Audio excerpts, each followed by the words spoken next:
Hi, hello, good morning, all of you. Today I'm going to discuss about thermal engineering part 2. So basics of thermodynamics ಬಗ್ಗೆ last ಕ್ಲಾಸ್ನಲ್ಲಿ discuss ಮಾಡಿದೀವಿ. So ಅದರಲ್ಲಿ part 1 complete ಆಗಿದೆ. So part 2 remaining balance ಇದೆ. So part 2 ನ ಇಲ್ಲಿ discuss ಮಾಡೋಣ. Okay, so part 2 ನಲ್ಲಿ ಯಾವ ಪಾರ್ಟ್ ಬರುತ್ತೆ ಅಂತ ನೋಡೋದಾದ್ರೆ ಫಸ್ಟ್ ಟಾಪಿಕ್ ಎಂಥಾಲ್ಪಿ ಅಂಡ್ ಎಂಟ್ರೋಪಿನ ಸ್ಟಡಿ ಮಾಡಬೇಕು.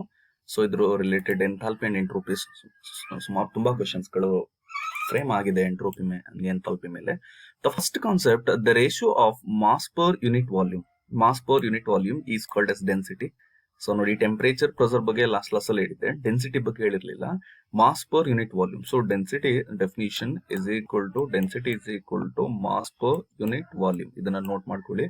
Okay, next the ratio of volume per unit mass. ಅದೇ ಉಲ್ಟಾ, ವಾಲ್ಯೂಮ್ ಪರ್ ಯೂನಿಟ್ ಮಾಸ್ ಆದ್ರೆ ಏನಾಗುತ್ತೆ, ಸ್ಪೆಸಿಫಿಕ್ ವಾಲ್ಯೂಮ್ ಆಗುತ್ತೆ. ಆಯ್ತಾ, ಸ್ಪೆಸಿಫಿಕ್ ವಾಲ್ಯೂಮ್ ಅನ್ನ ಸ್ಮಾಲ್ ಲೆಟರ್ ಇಂದ ರೆಪ್ರೆಸೆಂಟ್ ಮಾಡ್ತೀವಿ. Specific volume is equal to mass per unit volume. So V ನ capital V is indicating volume, small V indicating specific volume. Clear? Next, total it is stored in a body.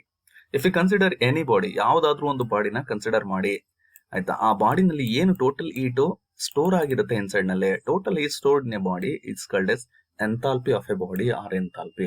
So this is a simple concept. The total is stored, total is transferred in a body is called as enthalpy of a body. So enthalpy is equal to the internal energy. So enthalpy is equal to the internal energy of the system plus the product of pressure and volume. So enthalpy actual definition ಬಂದ್ಬಿಟ್ಟು enthalpy is equal to internal energy. ಈಗ for example, enthalpy of a body H is equal to internal energy. So internal energy sometimes called as U plus product of pressure and volume. So this is considered pressure and volume. ಇಷ್ಟನ್ನ multiply ಮಾಡಿದ್ರೆ so ನಮಗೆ total heat ಎಷ್ಟು save ಆಗಿದೆ ಬಾಡಿನಲ್ಲಿ ಅಂತ find ಮಾಡಬಹುದು. Okay, next, entropy is the measure of system. Entropy is the measure of system thermal energy per unit temperature. So ಎಂಟ್ರೋಪಿನ ಏನಕ್ಕೋಸ್ಕರ ಯೂಸ್ ಮಾಡ್ತೀವಪ್ಪ ಅಂದ್ರೆ measure of the system of thermal energy. ಒಂದು ಸಿಸ್ಟಮ್ ಒಳಗಡೆ ಎಷ್ಟು ಥರ್ಮಲ್ ಎನರ್ಜಿ ಇದೆ per unit temperatures, very important. So entropy actual definition ಬಂದ್ಬಿಟ್ಟು, so entropy is equal to, ಆಯ್ತು, so measure this is Q means thermal energy ಅಥವಾ heat energy per unit temperature means divided by T. So this is the standard equation used to measure the entropy. ಈ ಫಾರ್ಮುಲಾನ ಕೇಳೋ chances ಇದೆ. ಈ formula ನೋಡ್ಕೊಂಡೆ ನೀವು definition ಮಾಡಬಹುದು. The entropy is defined as the thermal energy ಅಥವಾ heat energy per unit temperature is called as entropy. Okay, entropy is also an extent property, point function and it's a state function. So point functions andre entropy, it can be changes from point to point in a body. So then it is called as point function. It does not depends on path. Okay, clear? Next, heat ಬಗ್ಗೆ ನಿಮಗೆ science ಅಲ್ಲೂ ಕೂಡ ಒಂದು chapter ಇದೆ, so ಅದಕ್ಕೂ help ಆಗುತ್ತೆ ನೋಡ್ಕೊಳ್ಳಿ. ಇದು heat is a form of energy. So heat ಅನ್ನೋದು ಒಂದು type of energy that moves from hotter body to colder body. So heat is always flow from hot body to cold body. It does not flow from cold body to hot body without aid and external agency. So this is considered, if it is an hot body, this is considered an cold body. It is always flow from hot to cold body. It is a one form of energy. It's very important. Okay, next, original unit of heat is calories. Unit of heat is calories. The original units, it's not SI unit. Okay, the S unit of heat is joule or kilojoule or Newton meter. Okay, so next, the S unit of work is S unit. So joule or kilojoule or Newton meter. ಇದು per Newton meter ಅಲ್ಲ, sorry, ಇದು actually R ಅಂತ ಆಗ್ಬೇಕು. 1 Newton meter is equal to 1 joule. 1 Newton meter ಅಂದ್ರೂ ಒಂದೇ meaning. So 1 joule ಅಂದ್ರೂ ಕೂಡ ಒಂದೇ meaning. So 1 Newton meter is equal to 1 joule. Clear? S unit of energy is joule and kilo joule or ವಾರ್ Newton meter. ನೋಡಿ, S unit of heat, S unit of work, S unit of energy. So 3 are same unit. Clear? Next, the S unit of power is watt. Power is different. The S unit of power is watt, sometimes called as Newton meter per second. The Newton meter is joules. Okay, so another meaning is joule per second is also watt. So So first unit is watt, second unit is Newton meter per second, third unit is joule per second. So both 3 units are same. Clear? The product of force into displacement. The force into displacement is equal to dash. The product of force into displacement is equal to work. Clear? Is called as work. Next, capacity to do work is called as dash. Capacity to do work is called as energy. Next, the rate of doing work is called as dash. The rate of doing work is called as power. Idella simple definition science ಅಲ್ಲಿ ಬರೋಂಥದ್ದು. So rate of doing work. Rate means per second ಅಂತ ಬರುತ್ತೆ ನೋಡಿ ಇಲ್ಲಿ. Joule per second ಅಂತ ಇದೆ. Joule per second means it is the rate. Rate indicating the power. Okay. Next, internal energy, enthalpy and entropy are the exact differential. So internal ಎನರ್ಜಿನ ಎಂಥಾಲ್ಪಿನ ಎಂಟ್ರೋಪಿನ ನಾವೇನ್ ಮಾಡ್ಬೋದು ಡಿಫ್ರೆನ್ಶಿಯೇಟ್ ಮಾಡ್ಬೋದು. ಸೊ ಅದಕ್ಕೆ ಆ ಮೂರನ್ನು ಕೂಡ ನಾವು ಎಕ್ಸಾಕ್ಟ್ ಡಿಫ್ರೆನ್ಷಿಯಲ್ ಅಂತ ಹೇಳ್ಬಿಟ್ಟು ಡಿಫೈನ್ ಮಾಡ್ತೀವಿ. Clear? Next topic is loss of thermodynamics. Thermal ನಲ್ಲಿ 3 ಲಾಸ್ ಇದೆ. ಫಸ್ಟ್ ಲಾ ಬಂದ್ಬಿಟ್ಟು ಝೀರೋತ್ ಲಾ ಆಫ್ ಥರ್ಮೋಡೈನಮಿಕ್ಸ್ ಅಂತ ಇದೆ. ಸೆಕೆಂಡ್ ಒನ್ ಬಂದ್ಬಿಟ್ಟು ಫಸ್ಟ್ ಲಾ ಆಫ್ ಥರ್ಮೋಡೈನಮಿಕ್ಸ್ ಅಂತ ಇದೆ.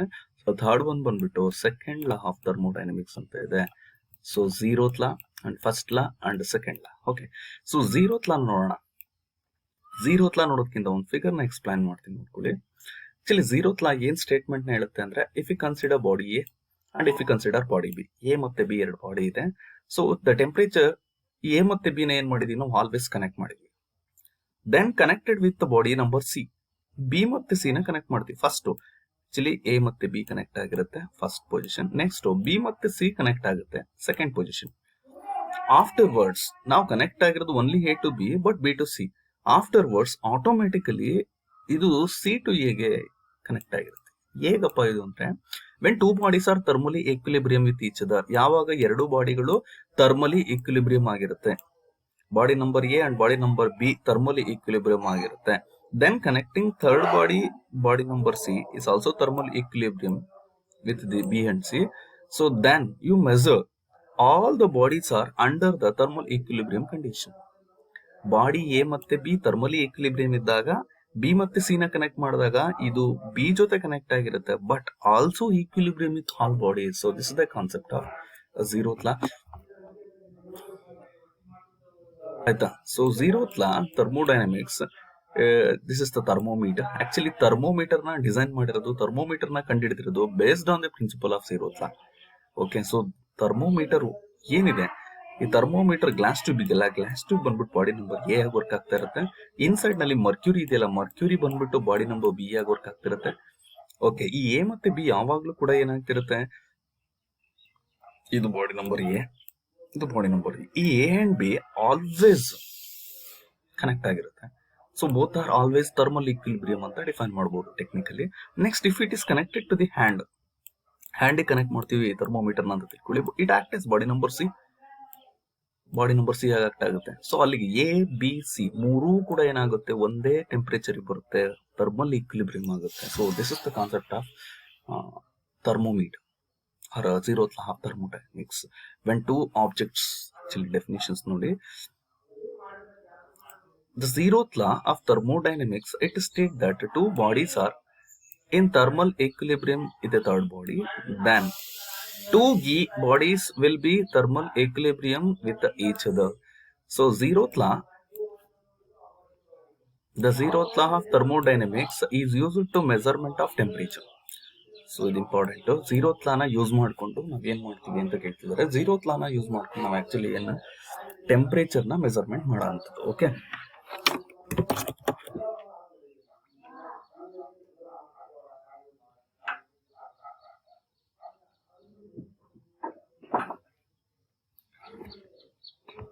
Okay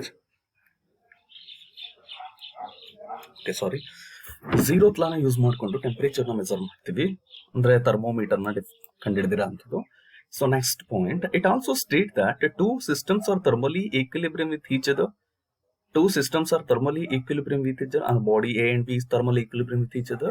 Then connecting third body, suppose the third body is C, then also thermal equilibrium with other bodies.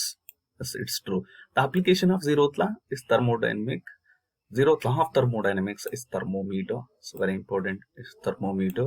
So it is used to measurement of temperatures. Very important.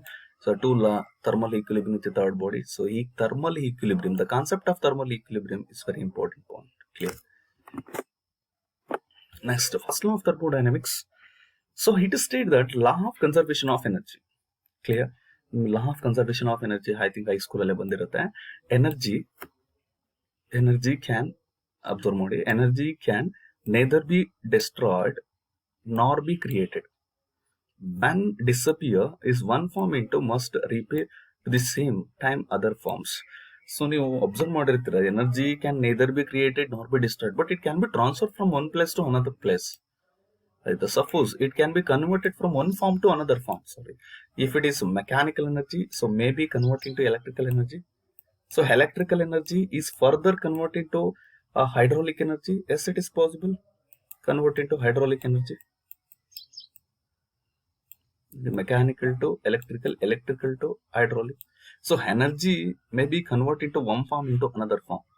So energy neither be created nor be destroyed. Means energy na ನಮ್ಮ ಕೈಯಲ್ಲಿ create ಮಾಡೋದಕ್ಕೂ ಆಗಲ್ಲ, destroy ಅಂದ್ರೆ destroy ಮಾಡ್ಲಿಕ್ಕೂ ಆಗಲ್ಲ. But ಒಂದು form ಇಂದ ಇನ್ನೊಂದು ಫಾರ್ಮಿಗೆ ಕನ್ವರ್ಟ್ ಮಾಡ್ಬೋದು. It states the law, first law. So first ಲಾದಲ್ಲಿ 2 ಸ್ಟೇಟ್ಮೆಂಟ್ ಇದೆ. ಇದು ಸ್ಟೇಟ್ಮೆಂಟ್ ನಂಬರ್ 1. ಸೆಕೆಂಡ್ ಸ್ಟೇಟ್ಮೆಂಟ್ ಏನ್ ಹೇಳುತ್ತೆ ಅಂದ್ರೆ heat and work are mutually conversion.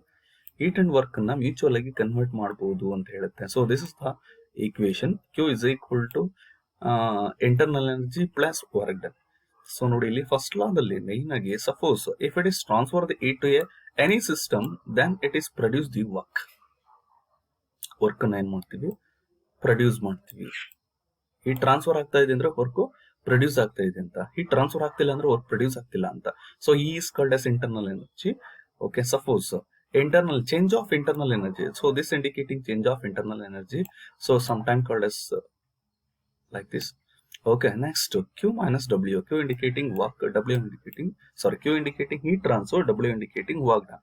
So change of internal energy is equal to heat added to the system and work minus work done by the system. So this is the standard equation, standard result from the law of thermodynamics, first law of thermodynamics. Okay, so very important equation. So first law of thermodynamics, second statement in heat and work are mutually convertible. That means heat can be converted into work, work can be converted into heat. Okay, next third point ನೋಡೋಣ. First law related with the energy conversion. Definitely ನಿಮಗೆ ಒಂದು questions ಕೇಳ್ತಾರೆ, energy conversion related to dash law ಅಂತ ಕೇಳ್ತಾರೆ. So energy conversion related to first law ಅಥವಾ energy transfer related to dash law ಅಂತ ಕೇಳ್ತಾರೆ. Energy transfer related to first law. Clear? First law which helps to construct dash PMM1. So ಇದೊಂದು very important. PMM ಅಂದ್ರೆ ಏನು ಅಂತ ನಿಮಗೆ ಗೊತ್ತಿರಲ್ಲ. So engineering ಅಲ್ಲೆಲ್ಲ ಯೂಸ್ ಮಾಡೋಂಥ ಟರ್ಮ್ ಇದು. ಪರ್ಪಚುವಲ್ ಮೋಷನ್ ಮಿಷಿನ್ ಅಂತ. ಪರ್ಪಚುವಲ್ ಮೋಷನ್ ಮಿಷಿನ್ ಅಂತ. ಈ ಪರ್ಪಚುವಲ್ ಮೋಷನ್ ಮಿಷಿನ್ 1 ಅಂತ ಇದೆ. ಅಂದ್ರೆ ಇದೊಂದು ಕ್ಯಾಟಗರಿ ಆಫ್ ಮಿಷಿನ್ಸ್ ಆಕ್ಚುಲಿ. ಆಯ್ತಾ? PMM1 completely related with first law. PMM2 ಅಂತ ಇದೆ, ಅದು completely related with second law. ಅಷ್ಟು ಗೊತ್ತಿದ್ರೆ ಸಾಕು. Clear? It is added to the system is considered as positive. It's very important. ನೋಡಿ ಈ ರೀಸನ್ ಇದೆಯಲ್ಲ, reason it helps to solve the simple problems. Actually it is added to the system considered as positive. If you consider any system, ಒಂದು system ನ consider ಮಾಡೋಣ. ಈ system ಗೆ ನಾವೇನಾದ್ರು ಈಟ್ ನ ಸಪ್ಲೈ ಮಾಡ್ತಾ ಇದೀವಿ ಅಂದ್ರೆ if it is considered as positive. Suppose it ಹೊರಗಡೆ ಹೋಗ್ತಾ ಇದೆ ಅಂದ್ರೆ considered as negative. ನೋಡಿ ಪಾಯಿಂಟ್ ಇದೆ. it is added to the system is considered as positive. it is rejected from the system is considered as negative. Clear? Next, if we consider another system, ಬೇರೆ system ನ consider ಮಾಡ್ಕೊಳ್ಳೋಣ. Suppose work is transfer into the system. Work ನ transfer ಮಾಡ್ತಿದೀವಿ. So work is done by the system. By the system means to produce the work from the system ಅಂತ. By ಅಂದ್ರೆ okay, work is done by the system is considered as positive. Work ನ produce ಮಾಡಿದ್ರೆ positive. Suppose work ನ ನಾವೇ ಅದಕ್ಕೆ ಕೊಟ್ರೆ work is done on the system is considered as negative. Clear? ಇದರಲ್ಲಿ ಏನಾದ್ರು ಆಬ್ಜೆಕ್ಟಿವ್ ಕ್ವಶನ್ಸ್ ಕೇಳಬಹುದು. And heat and work are inexact differential. So very important. So questions ಏನಾದ್ರು ಕೇಳಿದ್ರೆ heat and work are inexact differential means and path function. ಹೀಟ್ ಮತ್ತೆ work ಅನ್ನ ನಾವು exact ಆಗಿ ಡಿಫ್ರೆನ್ಶಿಯೇಟ್ ಮಾಡೋದಕ್ಕೆ ಸಾಧ್ಯ ಇಲ್ಲ. It's an inexact differential and it depends on path. So it is called as path function. It cannot be depend on point. If you consider any system, suppose this is state 1 and state 2 ಅಂತ consider ಮಾಡ್ಕೊಳ್ಳಿ. So heat ನ ಈ point ಅಲ್ಲಿ exact ಆಗಿ ಎಷ್ಟು heat ಇದೆ ಅಂತ ಕಂಡುಹಿಡಿಯಕ್ಕಾಗಲ್ಲ. ಈ ಪಾಯಿಂಟ್ ಅಲ್ಲಿ ಎಷ್ಟು ಹೀಟ್ ಇದೆ ಅಂತ ಹೇಳ್ಬಿಟ್ಟು ಎಕ್ಸಾಕ್ಟ್ ಆಗಿ ಕಂಡುಹಿಡಿಯಕ್ಕಾಗಲ್ಲ. ಸೊ ಏನಕ್ಕಪ್ಪ ಕಂಡುಹಿಡಿಯಕ್ಕಾಗಲ್ಲ ಅಂದ್ರೆ it does not depends on point. It is depends on path. ಇಲ್ಲಿಂದ ಇಲ್ಲಿಗೆ ಹೋಗ್ಬೇಕಾದ್ರೆ ಎಷ್ಟು ಹೀಟ್ ಟ್ರಾನ್ಸ್ಫರ್ ಆಯ್ತು ಅಂತ ಕಂಡುಹಿಡಿಬೇಕು. ಸೊ ಅದಕ್ಕೆ ನಾವು ಹೀಟ್ ಮತ್ತೆ ವರ್ಕ್ ನ ಪಾತ್ ಫಂಕ್ಷನ್ ಅಂತ ಡಿಫೈನ್ ಮಾಡ್ತೀವಿ. ಟೆಂಪರೇಚರ್, ಎಂಟ್ರೋಪಿ ಇವನ್ನೆಲ್ಲ ಪಾಯಿಂಟ್ ಫಂಕ್ಷನ್ ಅಂತ ಡಿಫೈನ್ ಮಾಡ್ತೀವಿ. ಏನಕ್ಕಪ್ಪ ಪಾಯಿಂಟ್ ಫಂಕ್ಷನ್ ಅಂತ ಡಿಫೈನ್ ಮಾಡ್ತೀವಿ? ಹೀಟ್ ಅಂಡ್ ವರ್ಕ್ ಬಿಟ್ಟು ರಿಮೈನಿಂಗ್